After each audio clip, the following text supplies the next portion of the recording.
ඉතින් අපිත් එක්ක ඉන්නවා මෝඩි තරචු චිත්‍රපටයේ ආච්චි. කොහොමද ඉතින්? ආච්චි කියන චරිතයට පනවන ඇත්තම ආච්චි ඔන්න අපිත් එක්ක ඉන්නවා.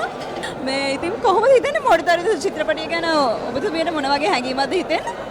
ඇත්තටම හරිම සතුටුයි මේ තිසර ඉඹුලාන සහ තිසර මංගල බණ්ඩාර කියන මගේ සහෝදරයන් දෙන්න මේ කරපු හරිම අමුතු නිර්මාණයට මම හරි කැමතියි. මගේ චරිතයටත් හරි කැමතියි. ඒක හරි වෙනස් චරිතයක්.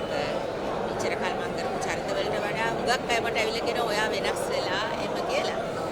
සහ ඒ කණ්ඩායමටත් ඒක කරපු විදිහට ඇත්තටම සතුටුයි මොකද අපි මේ ළඟදිම මේ රූගත වූ චිත්‍රපටයක් විදිහට අපි එලි දැක්වූ චිත්‍රපටයක් විදිහට නීරා චිත්‍රපටිය ඔබතුමිය දැක්කා.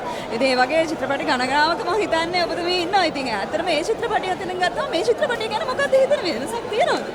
සෑහෙන ලොකු වෙනසක් තියෙනවා. මොකද ඒකේ මම රඟපාන්නේ මීට වඩා ටිකක් වයසින් අඩු කාන්තාවගේ චරිතයක් සහ නැන්දම්මා කෙනෙක්. කොයි වගේ නැන්දම්මලා කියලා දැන් අපි සීරියෝ ටයිප් කරලානේ තියෙන්නේ. නැන්දම්මා කිව්වොත් මේ විදියට. නමුත් මේ නැන්දම්මා හුඟක් වෙනස් නැන්දම්මා කෙනෙක්. ඇත්තටම දැන් ඉන්න නැන්දම්මලා එහෙම තමයි. ඒගොල්ලෝ හරියට තේරුම් ගන්නවා. මොකද්ද ප්‍රශ්න කියන එක, කාන්තා ප්‍රශ්න මොනවද කියන එක. ඉතින් ඊට වැඩිය වෙනස් මේක පොඩි කොමඩි ආරක තියෙන චරිතයක්. ඉතින් ඉතින් චිත්‍රපටිය පුරාම මේ අපි හැමෝම hina වෙන يعني චිත්‍රපටිය ඇත්තටම රස වින්දා.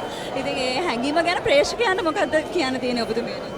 ඉතින් ඇත්තටම මටත් තේරුණා මේ ප්‍රේක්ෂකයෝ මේ අද හිටපු ප්‍රේක්ෂකයෝ හරියට මේක රස වින්දා. ඒ කියන්නේ ප්‍රේක්ෂකයන්ට රස විඳින්න පුළුවන් චිත්‍රපටයක් ඇවිල්ලා තියෙනවා. ඉතින් ඇවිල්ලා බලන්න රස විඳින්න ප්‍රේක්ෂකයෝ චිත්‍රපටි බලන තරමට තමයි තවත් චිත්‍රපටි හැදෙන්නේ.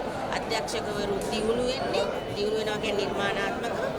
එතකොට තමයි ව්‍යවසායකයෝ වෙන්නේ. මේ කර්මාන්තේ රැඳී තියෙන්නේ. ඒක නිසා ඇවිල්ලා චිත්‍රපටිය බලන්න. බොහොම ස්තුතියි අපිත් එක්ක එකතු වුණාට. Thank you.